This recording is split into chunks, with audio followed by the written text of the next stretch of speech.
नमस्कार विद्यार्थी मित्रांनो, फालतूच्या गोष्टी या चॅनलमध्ये आपल्या सर्वांचं स्वागत आहे। तर मित्रांनो, काही पोलीस भरतीचे आपले मित्र म्हणा किंवा बीएमसीचे पण काही मित्र आहेत, त्यांनी आपल्याला काय रिकमेंड केले की सर आम्हाला संभाव्यतः हे टॉपिक थोडं अवघड जाते।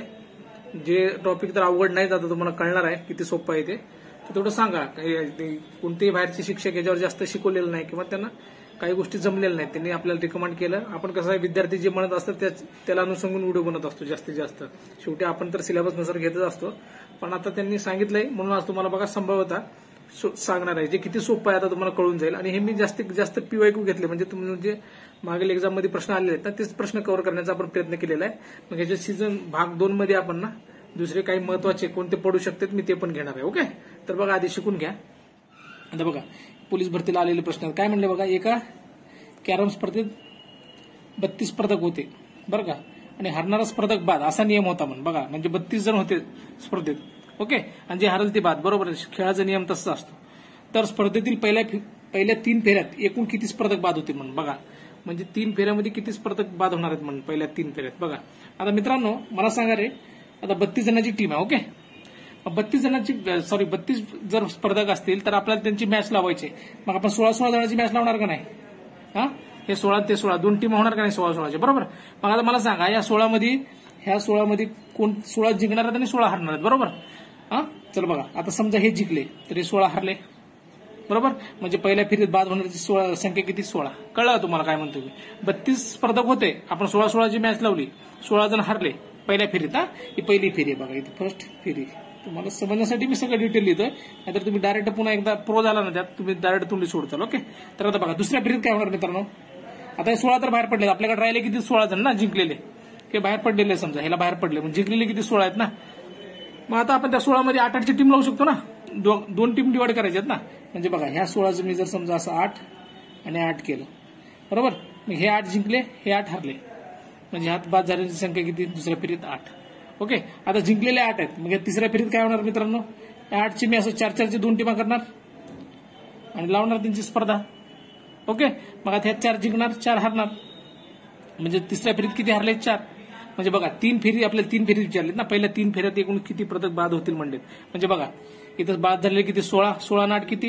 यांची बेरीज करा, 16 आणि 8 24, 24 आणि 4 28। बघा ह्या तिघाची बेरीज झाली 28, म्हणजे आपला ऑप्शन नंबर 3 करेक्ट आन्सर आहे। आणि मित्रांनो समजा आपल्याला 4थ्या फेऱ्यात अंतिम विचारलं असतं की किती स्पर्धक बाद होईल, आपण पुढे काय केलं असतं, ह्या 4ला असं 2-2 डिवाइड केलं असतं का नाही?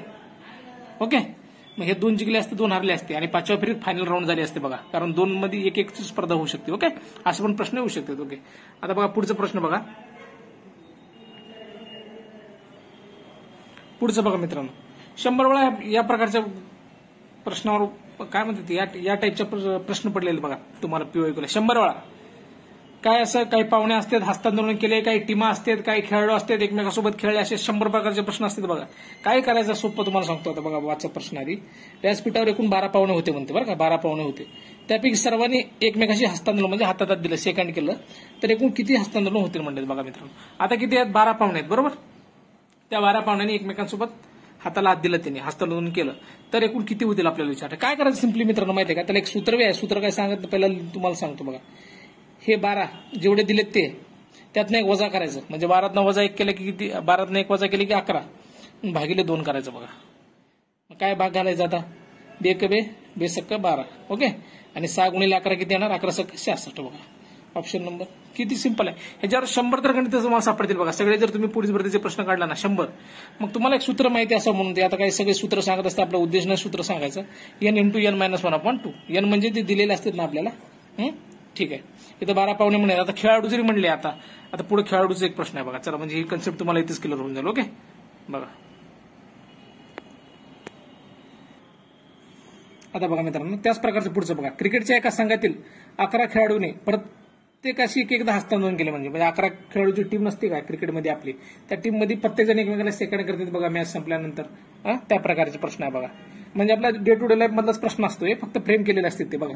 किती वेळा प्रश्न पडले बघा ते, भंडाऱ्याला पडले, पुणे मुंबई लोहमार्गाला पडले, नागपूरला पडले, नांदेडला, हिंगोलीला, लई ठिकाणी पडलेले आहे। अजून आपल्या बघण्यात आलं नसतील अजून किती ठिकाणी पडले, पण बघा म्हणजे या प्रकारचे प्रश्न तर आपल्याला माहिती आहे, आपण करून टाकायचं। काय सिंपल करायचं, मग सारखंच करू बघा, 11 खेळाडू दिलेत, काय करायचं, 11 गुणिले 1 वजा करायचं ना त्यातनं, म्हणजे किती? 10 भागिले 2 करा, 55 झालं 55. असे एवढं फास्ट उत्तर येते.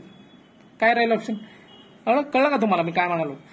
पाहुणे असतील, संघ असतील किंवा खेळाडू असतील, एकमेकांसोबत स्पर्धा जरी लावल्या ना त्याने, समजा 11 टीम आहेत. आता हेच तुम्हाला सांगतो, 11 टीम आहेत. चला 11 टीमचे एकमेकांसोबत मॅचेस घ्यायचे आहेत त्यांना. तर किती मॅचेस होतील असं जर प्रश्न मी लगेच फ्रेम केला, सेम 11.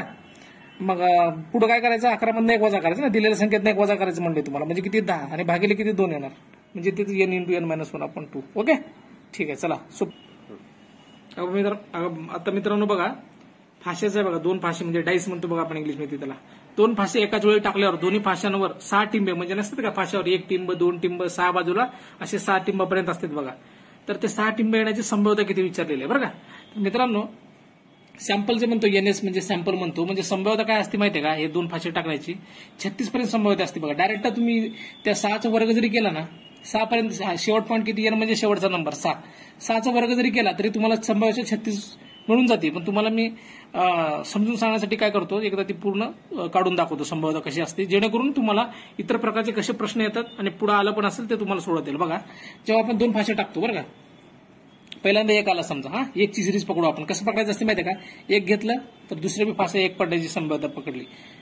पहिल्या फाश्याला 1 पडलं तर दुसऱ्या फाश्याला 2 पडणार.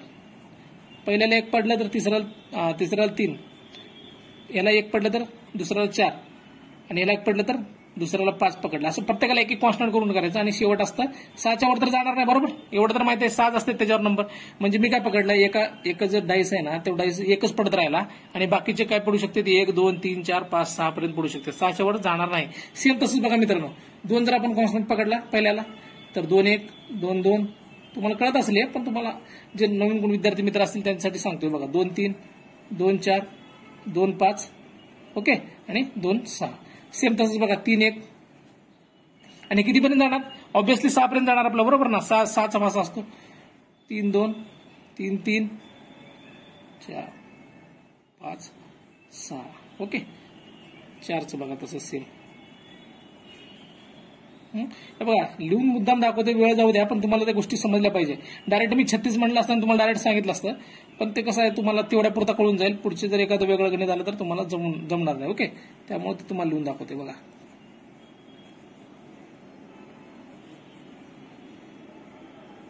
जर तुमच्याकडे फासा असेल ना तर तुम्ही दोन्ही फाशे टाकून बघा, ह्याच्या बाहेर जाणार नाही ती संख्या. त्यात जादू नसते, काय नसते, ते आहे तसंच असते, ती सिस्टीमच आहे. ओके, ते काय अवघड नसते. आपण गणिताला गणित म्हणून समजायचं नाही मित्रांनो. बघा 100 ठिकाणी क्लास लावा, काही करा, विषय काय माहितीये का, जोपर्यंत आपल्याला गोष्टी एखाद्या समजल्या, कुठून बी समजू. आता समजा तुम्ही व्हिडिओ बघताय, समजला ना, त्याच्यावर तुम्ही वर्क करा ना, दुसऱ्या गोष्टी सोडवा ना त्या रिलेटेड.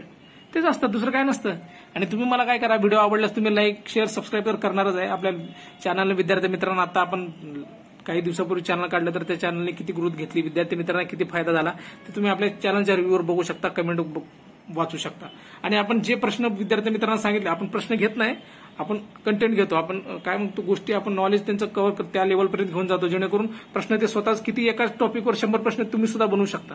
नुसता प्रश्न जर घेतला ना मित्रांनो, जीएसचं बघतो मी तुम्हाला, चालू घडामोडी आणि आपलं काय म्हणते जनरल नॉलेज बद्दल बोलतो, जीके बद्दल बोलतो बरं काय. गणित तर ते प्रश्न तुम्हाला घेत राहणार आहे मी टॉपिक वाईज. मग त्या गोष्टी कसं मित्रांनो, जेव्हा तुमच्याकडे कंटेंट पूर्ण येतो ना, तर तुम्ही कुठली एक्झाम असू द्या. आता ही पोलीस भरतीचे विद्यार्थी काय पोलीस भरतीच करतात असं बी नाही, ते दुसरे पण फॉर्म भरलेले असतात. दुसरे विद्यार्थी पोलीस भरतीकडून भरले, सगळ्यासाठी एकच कंटेंट असतो. फक्त आपला विषय काय, आपण ते टॉपिक क्लिअर करून घ्यायचं. टॉपिक क्लिअर झाला ना, विषय संपला. कोणतीच एक्झाम अवघड नाही मग. ओके, तर बघा पुढे बघा. आणि जे कोणी नवीन आहेत ते आपल्या चॅनल सबस्क्राईब करून घ्या, जेणेकरून आता तुम्हाला एक्झाम होस तर मुंबई पोलीसवाल्यांतर स्पेशली त्यांना तुम्ही जे कमेंट टाकसाल त्यावर आपले व्हिडिओ लगेच अपलोड होतील. आपण काही विद्यार्थ्यांच्या कमेंटला अनुसरून व्हिडिओ बनवत असतो. ओके, ठीक आहे. चला आता बघा, 6वी कंडिशन काय होती, 6 1 6 2 6 3 6 4 6 5 6 6. हे बघा असे असते. फाशे जर आले इथून पुढे तर फाशेचे बघा सॅम्पल असे असतात बघा.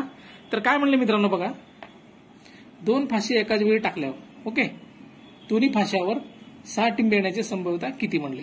आता बघा मित्रांनो, एक मिनिट तुम्हाला सांगतो. तर बघा मित्रांनो, जे ऑप्शन थोडे लिहिले नाही ते मी साईडला लिहून दाखवले बघा तुम्हाला ऑप्शन. ओके, थोडं प्रिंटरवाल्याकडनं आपल्याला गोळ झाला असेल. तर बघा काय म्हणले, आता दोन्ही फाश्यावर 6 टिंबे बरं का. बघा मला सांगा मित्रांनो, आता इथं जर तुम्ही फाशे बघत गेला, कॉमन सेन्स लॉजिक येते, 1 1 दोन्ही फाश्यावर 1 2 1 2. आपल्याला 6 आणि 6 पाहिजे, दोन्ही फाश्यावर 6 6 यायला पाहिजे ना. आपल्याला ऑब्व्हियसली दिसते बघा, 6चं घर बघायचं, 6 मध्ये शेवट 6 आणि 6 ला एकदाच रिपीट झाले बघा, बरोबर का नाही. मग 6 आणि 6 म्हणजे एकदाच एका सॅम्पलला ते रिपीट झालेलं ना, म्हणजे एकच कंडिशन आहे ना, ती संभाव्यता एकच आहे ना. म्हणून काय केलं 1 आणि टोटल किती असते बघा, टोटल हे 36 आहेत ना, तुम्हाला जे सांगितलं होतं. आणि मोजून बघितलं तरी बघा 6 6 36 येते. म्हणजे ही 6 पडण्याची संभाव्यता 1 आणि नंबर ऑफ टोटल सॅम्पल किती आहे ते खाली करायचं असतं. वर द्यायचं असतं, गिवन टास्क लिहायचं असतं वर, आणि खाली असतं टोटल नंबर ऑफ सॅम्पल्स, म्हणजे प्रोबॅबिलिटी, संपूर्ण प्रोबॅबिलिटी काय आहे ती खाली लिहायची असते बघा. मग आपल्याला किती 6 बाय 6 म्हणजे 1 सापडले आणि टोटल किती 36. डायरेक्ट आपलं ऑप्शन 136. एवढं सिंपल असतं बघा मित्रांनो. आपण काय करतो, उगाच घाबरून जातो, याला आपण हे केलं नाही, टॉपिक केलं नाही. काय नसतं, सिंपल आहे, कळत जाईल तुम्हाला. ओके, बघा मित्रांनो, आता पुढचा एक प्रकार बघा. वेगवेगळे प्रकार आपण कव्हर केलेले प्रत्येक प्रकारचे बरं का. आणि ते हस्तांतरणाचे मुद्दाम दोन त्या टाईपमध्ये 2 घेतले, जेणेकरून त्याच्यावर वारंवार प्रश्न आले आणि याच्यावर पण आलेलेच आहेत. आपण PYQच घेतलेले आहेत. ओके, तर बघा PQRS ही 4 पुस्तके असून एका वेळी 2 पुस्तके घेता येतात म्हणते बरं का. या 4 पुस्तकातून एका वेळी 2 पुस्तके घेता येतात. तर अशा किती जोड्या असू शकतात म्हणले बरं का. आता तुम्हाला एक कसं 2 पद्धतीनं सोडवायला सांगतो बरं का. आता PQRS असे 4 पुस्तक आहेत बरं का. आपण 2-2ची जोडी बनवू शकतो. एका टायमाला आपण 2च घेऊ शकतो बरोबर. तर बघा मित्रांनो, काय करायचं असतं असल्या टायमाला. आता आपण समजा P ला पकडू, पहिल्यांदा P ला एक बेस पकडू कॉन्स्टंट. P सोबत कुठलं पुस्तक घेतला, समजा आपण Q घेतला बरोबर. नंतर P सोबत हा Q घेतला, नंतर मग P सोबत कुठला घ्यायचा, पुढचा R घ्यायचा. मग आता Q बी झाला, R बी झाला, मग P सोबत कुठला घ्यायचा, पुढचा S घ्यायचा. हा ना, P ची कंडिशन 3 फुलफिल झाली. आता समजा Q घ्यायचं. Q नंतर बघा, आता Q सोबत आपण P पण घेऊ शकतो. पण बघा मित्रांनो, P आणि Q ची जोडी आलेली आहे ना, म्हणजे आता जी मागचे आहेत का ते घर सोडून द्यायचे बघा. आता हे जर कन्सिडर करताना ह्याच्या पुढचे घर घ्यायचे, हे जर कन्सिडर करताना ह्याच्या पुढच्याचीच जोडी लावायची, मागच्याला लावायची नाही, कारण ते मागच्या जोडीत कव्हर झालेलं असते. आलं लक्षात तुमच्या. म्हणजे बघा, Q सोबत P घेतला असता, पण आपण घेऊ शकत नाही कारण हे मागच्या ह्याच्यात कव्हर झालेलं आहे. मग Qच्या पुढच्याच दोघांसोबत जोड्या घ्यायच्या बघा, Q सोबत R आणि Q सोबत S. ओके, आता R सोबत घ्यायचं बरं का. चला R, मग तुम्हाला काय म्हणलं, आरचं घ्यायचं ना, आरच्या पुढच्या सोबतच घ्यायचं, मागच्या सोबत घ्यायचं नाही. काय घ्यायचं नाही, कारण मागच्या ऑलरेडी कव्हर झाले असतात. कसे बघा, आता बघा आर सोबत Q जर घ्यायचं म्हणलं तर इथं Q आणि R कव्हर झालेलं आहे. आर सोबत P जर घ्यायचं म्हणलं तर P आणि R कव्हर झालेलं आहे. लक्षात. त्यामुळे तुम्हाला समजून सांगण्यासाठी सांगतो, डायरेक्ट सोडायचं असेल ना तर बघा, P घ्यायचं, त्या पुढच्याची 3 करायचं. चला, Q घ्यायचं, त्याच्या राहिलेले 2 करून घ्यायचे. R घ्यायचं, त्यासोबत एकच आहे, करून घ्यायचं, संपला विषय. तसं मग आता R सोबत काय पुढचं एकच आहे ना, S. R सोबत S. अशा किती जोड्या झाल्या, 1 2 3 4 5 6. सिंपल, 6 उत्तर. अजून दुसरा प्रकार बघा, तुम्हाला अजून दुसऱ्या प्रकारे सांगतो, काहीच करायची गरज नाही.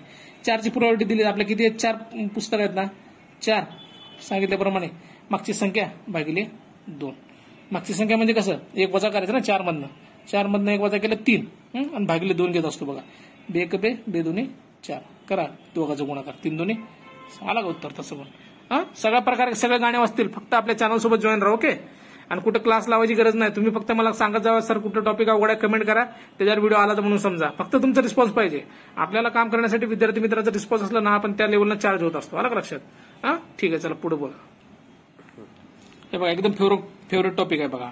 काय म्हणले, एका पिशवीमध्ये 13 पांढरे बॉल आहेत, म्हणजे चेंडू, आणि 7 काळे चेंडू आहेत बघा. त्यांच्यापैकी कोणतेही 2 चेंडू बाहेर काढले तर दोन्ही चेंडू सारख्या रंगाचे येण्याची संभाव्यता. बघा मित्रांनो, काय करायचं माहितीये का, आता 13 पांढरे आणि 7 काळे चेंडू दिले बरोबर. दोन्ही सारख्या रंगाचे म्हणले, दोन्ही सारखे. बघा मला सांगा, आता आपण जर समजा दोन्ही चेंडू काढले तर ते दोन्ही पांढरे पण असू शकतात का नाही, किंवा 2 चेंडू काढले तर दोन्ही काळे पण, आपल्याला एकतर दोन्ही सेम कलरचे काढायचे आहेत, दोन्ही पांढरे पण असू शकतात आणि काळे पण असू शकतात बरोबर ना. हे बघा, आता म्हणजे समजा हे 13 आहेत, या 13 पैकी दोन्ही, हे बघ 13 पांढरे आहेत ना, 2 जर चेंडू काढले तर ते दोन्ही पांढरे असू शकतात. किंवा जेव्हा असतं आपण कंडिशन घेतो ना, 2 कंडिशन असतात ना मित्रांनो. किंवा कधी घ्यायचं, किंवा जर म्हणलं ना आपण तर अधिक चिन्ह घ्यायचं. आणि जेव्हा म्हणतो ना, आणि बघा इथं लिहून घेतो तुम्हाला, जर आपल्याला कंडिशन मध्ये किंवा दिला असेल ना तर अधिक चिन्ह घ्यायचं, आणि दिला असेल ना तर गुणिले चिन्ह घ्यायचं बघा. ओके, बघा दोन्ही चेंडू सारख्या रंगाचे, म्हणजे पांढरे जर घेतला आपण, दोन्ही पांढरे कन्सिडर केला म्हणजे 13C2, म्हणजे ती लिहायची पद्धत आहे, कॉम्बिनेशन म्हणतात त्याला. आणि दोन्ही जर काळे म्हणलं ना तर बघा 7C2, अशी 2च कंडिशन होऊ शकतात ना सारखे. विद्यार्थी मित्रांनो, तुम्हाला गपलत काय होईल माहितीये का, हिथं आणि दिलेत म्हणून ते चेंडू किती आहेत ते त्या हिशोबाने आणि दिलेलं आहे. आपल्याला ह्या कंडिशननुसार वापरायचं आहे, आणि किंवा बरं का. हे जे प्रश्न विचारला ना, 2 चेंडू बाहेर काढले तर दोन्ही चेंडू सारख्या रंगाचे असण्याची, ही कंडिशनवर वापरायचं आहे. आता बघा, 2 चेंडू जर बाहेर काढायचं म्हटलं बरं का, ते दोन्ही पांढरे तर असू शकतात, दोन्ही पांढरे तर असू शकतात, किंवा दोन्ही काळ्यात राहू शकतात ना, कारण दोनच कलर दिलेत आपल्याला. तिसरा जरी कलर दिला असता तर तिसरा कलर आपण अजून पुढे अधिक केला असता आणि त्या कलरचं पण इथं मांडून घेतलं असतं. आलं लक्षात? हा, हे आणि किंवा या कंडिशनसाठी आहे, वरच्या आणण्यासाठी नाही. ओके, ठीक आहे. चला, आणि भागीला काय करायचं मित्रांनो, टोटल किती चेंडू आहेत आता? 13 आणि 7 20 चेंडू आहेत बघा. टोटल मधून 2 काढणार ना आपण, म्हणून खाली टोटल भागिले C2 करून टाकायचं. Total 20 C2 sorry. बघा आता हे कसं सोडवायचं विद्यार्थी मित्रांनो, जर माहित नसेल तर एक सिंपल सांगतो. त्याला फॉर्म्युल्यात मांडायचं n-r फॅक्टोरियल करत बसायचं नाही. बघा काय करायचं, आता हे 13 आहे ना, हे खाली किती घर 2 दिले का नाही, मग हे 13चं फक्त 2 घर खाली सरकवायचे. कसं बघा, 13 स्वतः 1 आणि 13 नंतर कुठला 12. बघा 2च घर खाली गेले, म्हणजे 13 1 आणि 12 1 2 घर झाले का नाही, संपला विषय. तसंच करायचं, जास्त त्यात डोकं लावायचं बसत नाही. आणि खाली बघा हे खालचं जे आहे ना ते शेवटपर्यंत न्यायचं असतं. शेवटपर्यंत म्हणजे 1 पर्यंत. 2 ला खाली मागे कितीपर्यंत नेऊ शकतो, 2 नंतर 1च आहे, तिथं विषय संपते. 3 असतं तर 3 2 1 लावलं असतं बरं का. इथं जर 3 असतं 3 2 1 आणि वर काय झालं असतं 13 12 आणि 11, 3 घर गेलं असतं ना पुढं. ओके, तसंच बघा पुढं. आता इथं तुम्ही सांगा 7 किती घर न्यायचं, खाली C2 आहे ना, 2 घर 7 आणि 6 1 आणि भागिले किती बघा 2 गुणिले 1. 2 गुणिले 1 का, हे 2 शेवटपर्यंत न्यायचं असते, शेवट 1लाच आहे ना. आता खाली बघा टोटलचं 20 सेमच आहे बघा, इथं 2 असल्यामुळे काय अडचण नाही, सगळीकडे सेमच होणार. 20 गुणिले 20 नंतर 1 घर माघारी अजून घ्यायचं ना, 2 घर जायचे म्हणजे 19 आणि भागिले 2. 2 गुणिले 1 करून टाकत चालते, पण 1 काय लिहायची गरज नसती, पण आता तुम्हाला समजण्यासाठी पहिल्यांदा. ओके, आता धनाधन भागाकार घाला. बघा 2 1 2 सक 12 इथं झालं. 2 1 2 32 वर गुणाकार करा. 13 78 इकडे लिहू का साईडला. चला 13 78 आधी किती आला 7 1 21. अरे 1चा काही विषयच नाही ना, 1 असला काय नसला काय फरक पडत नाही. आता खाली बघा इथं 2 1 2 2 20 10 गुणिले 19 म्हणजे 190 डायरेक्ट कळते आपल्याला, खाली 190. तर बघा याची बेरीज करावरची 78 आणि 1 79 आणि 20 म्हणलं हे 99 भागिले 190. आता बघा तुम्हाला ऑप्शन द्यायचे तर प्रिंटिंग राहिलेली आहे, तुम्हाला ऑप्शन दाखवतो. ओके थांबा. तर बघा मित्रांनो ऑप्शन बघा इथं 4 नंबरला इथं ऑप्शन लिहून घेतले बघा मी, हे तुमचे दिलेले ऑप्शन आहेत आणि इतर ऑप्शन नंबर 4 आपला करेक्ट आले. आलं का लक्षात? कसं सोडवायचं बघा. तुम्ही काय करा 5C3 ची व्हॅल्यू मला कमेंट बॉक्समध्ये पाठवा. चला कसं सोडवतं बघू तुम्ही. बघा मित्रांनो पुढचं बघा, खूप वेळा असले प्रश्न येतात बघा. तुम्ही पण वाचला असेल, तुम्ही आता प्रॅक्टिस करत असाल, भरपूर टेस्ट सिरीज वगैरे सोडत असाल बरं का. जर तुम्हाला टेस्ट सिरीज आपल्या बघा मित्रांनो, टेस्ट सिरीजचं पण आपलं प्लॅनिंग चालू आहे, आपण त्या गोष्टीनं आपलं काम पण चालू आहे. ज्या कोणी विद्यार्थी मित्रांना टेस्ट सिरीज आपली लावायची आहे, तुम्ही जर म्हणला तर मी ते अपलोड करेल आणि ते आपल्या चॅनलवर अवेलेबल करून देईल बरं का. त्याचं काय आपण अजून ठरवलेलं नाही, त्याला काय हे करायचं ते काय नाही, फक्त प्रिंटिंग वगैरेचं काय बघू ते पुढच्या पुढे. फक्त तुम्ही टेलिग्राम चॅनल जॉईन करून राहा आणि सांगा. आपलं कसं आहे मित्रांनो माहिती, आपला रेकॉर्ड आपण जे सांगितलंय ना आतापर्यंतच्या एक्झामला, त्या विद्यार्थी मित्रांना त्या टॉपिकचे प्रश्न आलेले आहेत, ते विद्यार्थी मित्र स्वतः आपल्या चॅनलवर आपल्या व्हिडिओ खाली ते मेन्शन करून कमेंट केलेले आहेत की इथलं पडलं होतं, यातलं पडलं होतं, यातलं पडलं होतं. त्यांना फायदा झालाय. तुम्हाला पण असं वाटत असेल 100 प्रकारचे टेस्ट सिरीज असतात मार्केटमध्ये, शेवटी जे त्याचं लॉजिक आहे, जे त्याचं कॉमन सेन्स वापरून काढत असतं.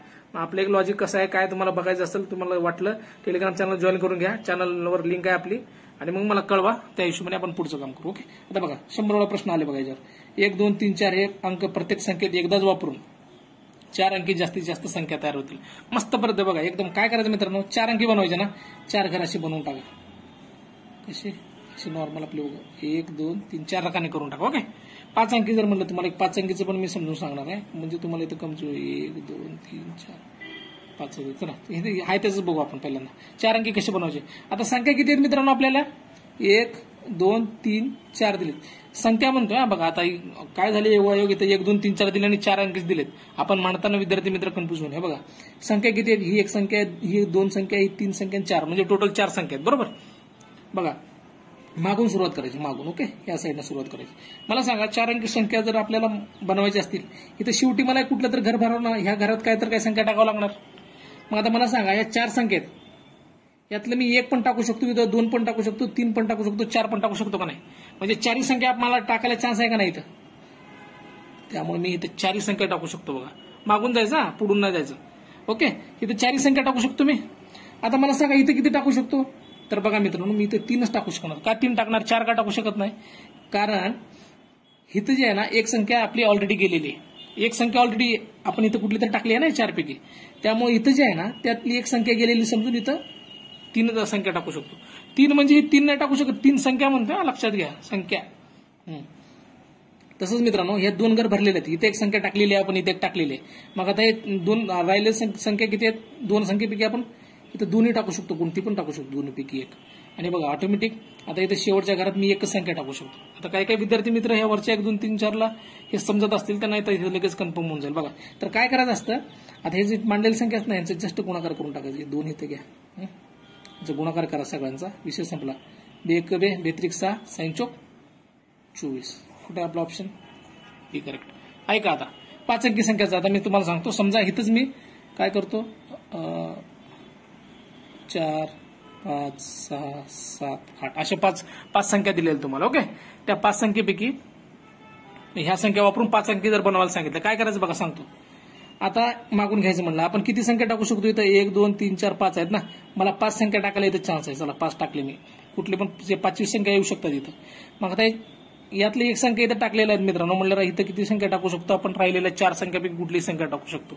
आता 2 घरं तर भरली म्हणजे राहिलेल्या 3 संख्या ज्या आहेत ना ते 3 संख्या आपण इथं 3 पैकी कोणती संख्या टाकू शकतो, म्हणजे आपल्याला 3 चान्स आहेत टाकायला. मग आता हे जर 3 घरं भरले, राहिलेले घर भरण्यासाठी आपण काय करणार, इथं मला 2 संख्या टाकू शकतो. बघा हे 2 कुठले बी राहिले असू शकतात ना, कारण हे 3 घर भरलेले आहेत. आता शेवटचं घर ऑब्व्हियसली इथे एकच चान्स असणार आपल्याला. काय नाही याचा गुणाकार करा तुम्ही. 5 20 20 30 60 120 येणार बघा 5 अंकी संख्या. ओके, ह्यात तुम्हाला कळून जाईल. पुढचा तुम्ही एखादा टाईप सोडवा. ओके, आता बघा ही फेवरेट प्रश्न बघा. एका पत्त्याच्या सेटमधील कोणताही पत्ता काढल्यास 10 असण्याचे म्हणजे दह्या, आपण दह्या म्हणतो बघा, दह्या उल्ल्या राणी बादशाह एक्का. ओके, ते दह्या काढण्याची संभाव्यता म्हणले. मला सांगा मित्रांनो आपली कॅट कितीची पत्त्या 52 पत्ते असतात बरोबर. मग काय असते, एक चौकट असते म्हणतो, किलावर असते, फ्लॉवर काय म्हणतो अजून त्याला, फ्लॉवर एक असते बघा, आणि अजून एक कुठला असतं बदाम. ओके, आता हे प्रत्येक संख्या 13 13ची असतात ना. हे 13 13चं एक असतं बघा, 13 13. हे चौकट एक येणार, एक बदाम येणार, एक फ्लॉवर येणार, आणि एक कुठलं येणार, इस्पेक असते बघा, इस्पेक. ओके, असे हे प्रकारचे तुम्ही समजून घ्या. ओके, मग ह्यात प्रत्येकात दह्यात असणार 10ची सिरीज आहे म्हणल्यावर प्रत्येक 10 अंक तर येणारच आहे. ओके, प्रत्येक नंबर एक वेळा असतं ना, ए पासून 1 पासून ते 500 पर्यंत. ओके, तर बघा आपल्याला दह्या असण्याची संभाव्यता म्हणले. बघा आता 4 सेटमध्ये मला सांगा मित्रांनो 1 2 3 4 दह्या असणार. पानं किती आहेत टोटल, खाली कधी पण टोटल घ्यायचे. टोटल पानं किती आहेत 52. करा भागाकार, 13 52. आलं लक्षात, डायरेक्ट भागाकार, विषय संपला. एवढं सोपं प्रॉब्लेम असते बघा. आता बघा पुढचं बघा महत्वाचं आहे. अशी कंडिशन देत असते बघा, 2 फाशी एकाच वेळी टाकल्यास यावर येणाऱ्या संख्येचा गुणाकार हा समसंख्या, म्हणजे मित्रांनो हे जे आपण फाशी टाकल्या तुम्हाला वेळ जाऊ नये म्हणून लिहून घेतलं, मग सांगितलं होतं बघा. त्या संख्येचा गुणाकार समसंख्या यायची शक्यता किती म्हणले, समसंख्या यायला पाहिजे गुणाकार. चला आता इथं गुणाकार करत बघू आपण फास्ट. बघा 1 आणि 1 हे तर काय सम नाही बघा. 2 1 ह्या दोघांचा गुणाकार केला, 2 म्हणजे सम आहे, जे सम आहेत त्यांचा गुणाकार करतो.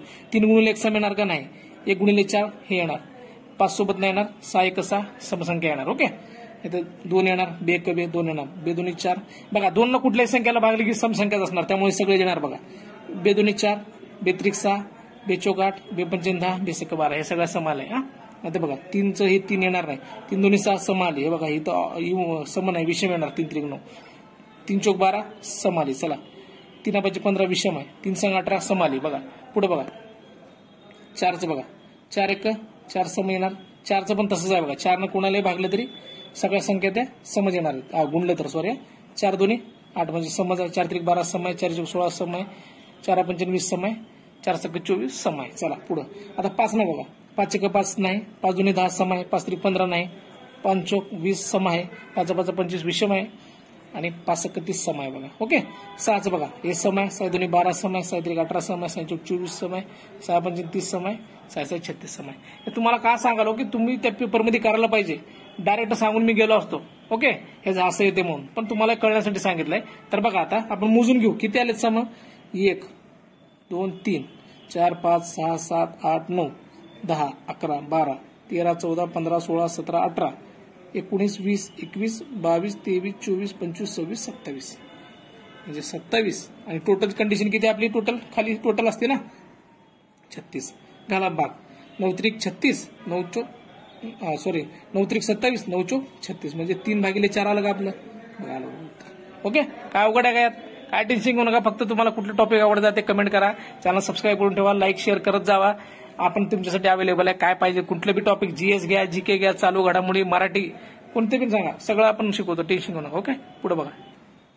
बघा मित्रांनो, हा एक घेतलाय बघा वेगळ्या प्रकारचा. ओके, एका करंडीतील पेरूचे 7 किंवा 15 याप्रमाणे गट केल्यास प्रत्येक वेळी 3 पेरू उरतात मग. बरं का, म्हणजे 7चे 15चे आपण जर पेरूचे गट करत गेला तर दर प्रत्येक वेळी 3 पेरू उरतात मग. तर त्या करंडीत कमीत कमी किती डझन पेरू असतील म्हणले बघा मित्रांनो. काय करायचं म्हणा असल्या टायमाला, बघा जेव्हा अशा आपल्याला गट करायचं असते तेव्हा एखादी संख्या म्हणा किंवा आपण किती पेरू म्हणा कुठल्या वस्तू शिल्लक राहत असेल गटातनं बाजूला, तर तेव्हा काय करायचं, लसावी काढायची असते बघा मित्रांनो. त्या दोन्ही संख्येची लसावी काढायची. का? कारण ते कॉमन भाग जाणारी संख्या असतात ना.